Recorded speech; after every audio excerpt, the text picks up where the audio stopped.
实在忍不了了，就是憋了特别长时间。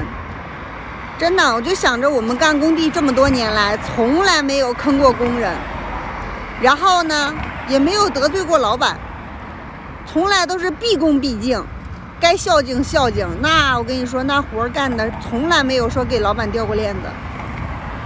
总有那么些欠儿灯，你说总有那么些傻逼，你说来坑我们、害我们、算计我们，给我们挖坑，就是没办法呀，太实在呀。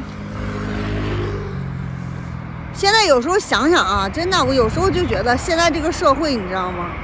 就是天道好轮回，报应饶过谁？真的就不怕遭报应吗？真的啊！真的，我祝你断子绝孙。